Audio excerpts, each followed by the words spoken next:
সম্মানিত দর্শক, আমরা আছি এখন মঠবাড়ি উপজেলার শাপলা ইউনিয়নের বাজারে। আপনারা দেখতে পাচ্ছেন এখানে তেল সংকট রয়েছে, যে এখানে ভিড় করছে চালকরা, গাড়ি চালকরা এখানে ভিড় করছে। আমরা জানতে চাইবো আসলে এখানে কি হচ্ছে। জি, আসসালামু আলাইকুম আঙ্কেল, এখানে আসলে কি হচ্ছে? এখানে সমস্যা হলো তেল নাই, তেলের ঘর দেখেন, যেখানে 5টা তেলের ঘর, একটা তেলের ঘর খোলা ছিল, সেটা তেল শেষ হয়ে গেছে অলরেডি। যত গাড়ি যে দেখতেছেন শত শত গাড়ি দাঁড়ানো আছে, কিন্তু তেলের সংকট, তেল পাওয়া যাইতেছে না। কিন্তু একটা দোকান খোলা আছে, যে মোল্লা চাচার, ওই দোকানে তেল শেষ হয়ে গেছে।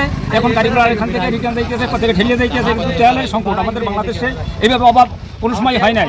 বিভিন্ন রাষ্ট্রের যুদ্ধের কারণে আজকে আমাদের বাংলাদেশে তেলের সংকট বাড়ছে। আমরা খুব কষ্টে আছি, আমাদের গাড়ি চালাইতে হয়। হ্যাঁ, আমরা পেট ক্ষুধার মানুষ, যাতে আমরা তেল পাই, সরকার তেল আমাদের সেই ব্যবস্থা করে দেয়। ধন্যবাদ আপনাকে। আসলে ভাই, আপনার কাছ থেকে আমরা জানতে চাইবো যে এখানে আসলে কি হচ্ছে, আপনারা কি তেল পেয়েছেন কিনা, বা আসলে কি সমস্যার সম্মুখীন হচ্ছেন? আমি ইফতারির পরে একটু বাসায় গেছিলাম, বাসা থেকে আসলাম যে গাড়ি নিয়ে বের হবো, মঠবাড়িয়ার দিকে যাবো, কিন্তু এখন আসলাম।